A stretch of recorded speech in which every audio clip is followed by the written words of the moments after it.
열왕기상 15장 1절에서 8절까지 말씀을 교독합니다. 느밧의 아들 여로보암 왕 18째 해에 아비암이 유다 왕이 되고 예루살렘에서 3년 동안 다스리니라. 그의 어머니의 이름은 마아가요 아비살롬의 딸이더라. 아비암이 그의 아버지가 이미 행한 모든 죄를 행하고 그의 마음이 그의 조상 다윗의 마음과 같이 아니하여 그의 하나님 여호와 앞에 온전하지 못하였으나 그의 하나님 여호와께서 다윗을 위하여 예루살렘에서 그에게 등불을 주시되 그의 아들을 세워 뒤를 잇게 하사 예루살렘을 견고하게 하셨으니 이는 다윗이 햇사람 우리아의 일 외에는 평생의 여호와 보시기에 정직하게 행하고 자기에게 명령하신 모든 일을 어기지 아니하였음이라. 르호보암과 여로보암 사이에 사는 날 동안 전쟁이 있었더니 아비암과 여로보암 사이에도 전쟁이 있으니라. 아비암의 남은 사적과 그 행한 모든 일은 유다 왕 역대 지략에 기록되지 아니하였느냐. 아비암이 그의 조상들과 함께 자니 다윗성에 장사되고 그 아들 아사가 대신하여 왕이 되니라. 아멘. 할렐루야. 하나님의 크신 은혜와 평강이 오늘도 변함없이 여러분 가운데 가득 넘치기를 주님의 이름으로 축원합니다. 오늘 본문 말씀은 르호보암의 아들인 아비암이 르호보암의 뒤를 이어서 남유다의 왕이 된 사건을 기록하고 있습니다. 1절 보니까 느밧의 아들 여로보암 왕 18째 해에 아비암이 유다 왕이 되고 예루살렘에서 3년 동안 다스리니라. 이제 그렇게 말씀을 하고 있죠. 그냥 일반적인 표현이라고 할 수도 있겠습니다. 아버지의 뒤를 이어서 아들이 왕이 됐나 보지. 그렇게 쉽게 생각을 할 수 있습니다만은, 그러나 이 단순하게 보이는 이 한 구절이 북왕국 이스라엘과 비교했을 때는 이게 참으로 놀라운 하나님의 은혜다라고 하는 것을 우리는 발견하게 됩니다. 이게 무슨 말이냐면, 비록 나라가 두 조각이 되고 형편없이 쪼그라들긴 했지만 그래도 대를 잇는 거예요. 솔로몬에서부터 르호보암에게로, 르호보암에게서 아비암에게로, 또 아비암에게서 나중에 아사에게로 이렇게 대를 이어서 왕조가 이어집니다. 그런데 이에 반해서 북이스라엘은요, 어떻게 되냐면 왕조가 이어지질 않아요. 여로보암이 초대 왕이 됐잖아요. 그리고 그 아들 나답이 왕이 되고 끝나버립니다. 그리고 그 다음에 바아사라는 사람이 왕이 되고 그 다음에 엘라가 왕이 된 다음에 또 끊어져 버려요. 그러니까 대를 잇지를 못해요. 그런데 남유다는 계속해서 아들에게로 대를 이어서 연결이 됩니다. 그러면 어떻게 해서 이런 차이가 오느냐? 아니, 그럼 르호보암이 여로보암보다 나은 것이며 아비암이 나답보다 나은 것이냐라고 할 때 전혀 그렇지 않아요. 우리가 어저께 말씀에서 본 것처럼 르호보암과 남유다가 어떤 일을 저질렀어요? 마찬가지로 우상숭배의 죄를 저지릅니다. 심지어 그들에게는 성전이 있음에도 불구하고 하나님의 이름을 두신 그 성전이 그들과 함께 있음에도 불구하고 우상숭배의 죄를 지었다라고 하는 측면에서 어쩌면 더 큰 죄를 저질렀다고도 할 수도 있어요. 오늘 아비암도 보세요. 3절 말씀. 아비암이 그의 아버지가 이미 행한 모든 죄를 행하고 그의 마음이 그의 조상 다윗의 마음과 같지 아니하여 그의 하나님 여호와 앞에 온전하지 못하였으나. 그러니까 르호보암의 모든 죄를 아비암도 똑같이 저질렀다는 겁니다. 르호보암의 악한 모습을 그대로 답습하고 계승하고 있었다는 말이에요. 결코 아비암도 나은 사람이 아니라라고 하는 겁니다. 그러면 여로보암과 나답에서 바로 왕조가 끝나버린 것처럼 르호보암과 아비암에게서 왕조가 끝장나버려야 되는 것이 역시 마찬가지일 것 같은데, 그래서 남유다가 붕괴돼야 마땅한 것처럼 우리가 여겨지는데, 그러나 그렇지 않아요. 하나님께서 그렇게 하시지 않습니다. 왜 그런가? 라고 할 때 그 이유가 4절에 나와 있어요. 한번 같이 읽어봅시다. 시작. 그의 하나님 여호와께서 다윗을 위하여 예루살렘에서 그에게 등불을 주시되 그의 아들을 세워 뒤를 잇게 하사 예루살렘을 견고하게 하셨으니. 왜 그렇게 하시지 않는가라고 할 때의 그 이유는 뭐냐면, 하나님께서 다윗과 맺은 언약 때문이다라고 하는 거예요.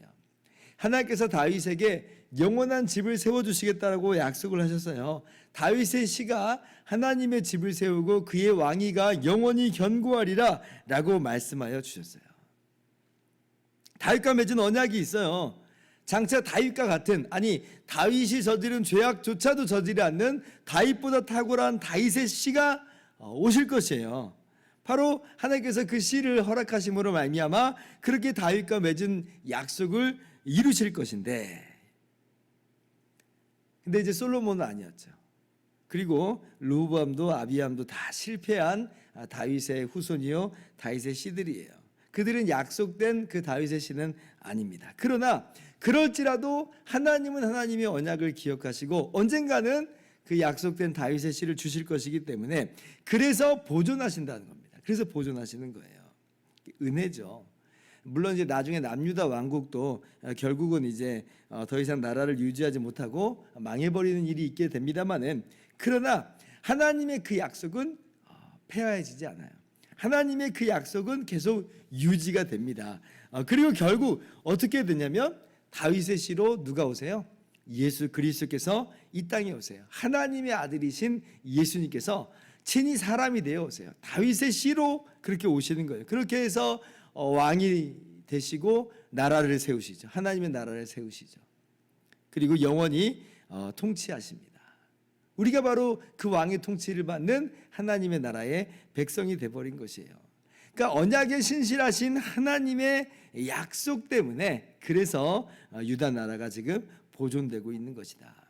여러분, 이 하나님이 바로 저와 여러분의 하나님인 줄을 여러분 믿으시기를 바랍니다.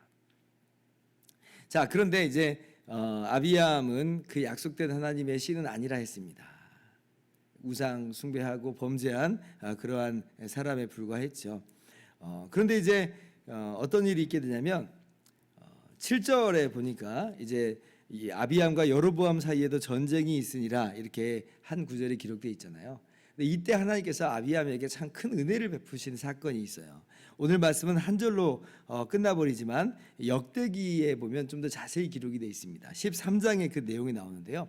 여로보암이 80만 대군을 이제 끌고 남유다를 침공에 들어갑니다. 유다의 아비암은 40만으로 이제 거기에 맞서 싸우는 이제 형국이 돼요.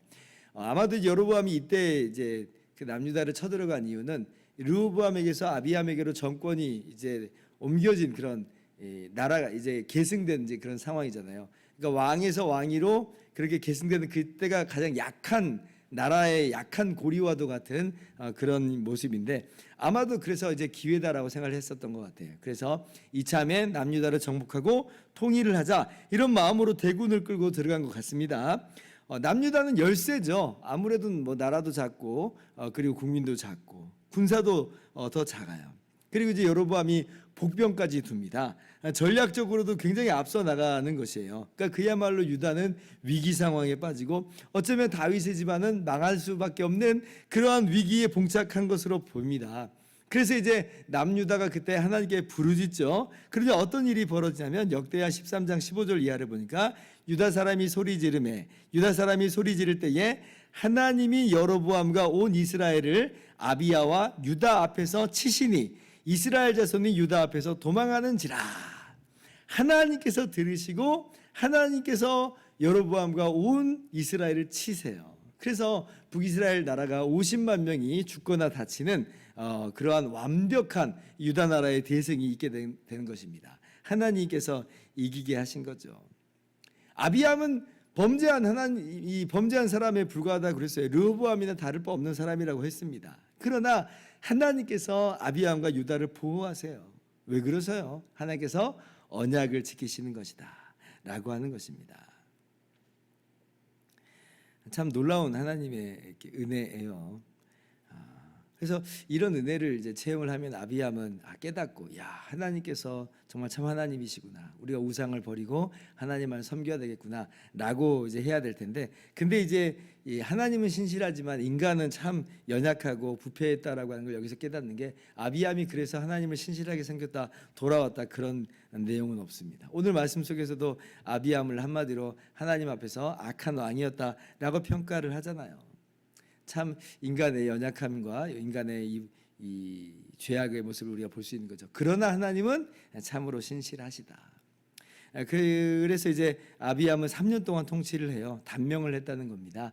아비암이 왜 뭐 단명을 하게 됐는지 우리가 뭐 잘 알 도리는 없지만 당시에 뭐 의료 기술이라고 하는 것이 발달하지 않았으니까 얼마든지 그런 일이 있을 수 있다고 봅니다. 사람이 뭐 내일 일을 모르는 것이니까요. 그래서 우리가 이제 오늘 말씀 보면서 사람이 정말 내일 일을 모르는 것이니까 오늘 우리의 삶을 돌아보면서 우리가 그리스도 예수 안에서 하나님과 이제 언약을 맺은 것이다. 우리가 언약 백성이 됐다라고 하는 걸 기억하고 신실하신 하나님의 언약을 기뻐하고 감사하는 시간을 가졌으면 좋겠고, 그리고 그 언약 안에서 우리도 하나님의 백성답게 살겠습니다. 다시 한번 다짐하면서 받은 은혜대로 그렇게 우리의 삶을 빚어나가는 우리의 모든 삶이 되기를 주님의 이름으로 축원합니다. 기도하겠습니다.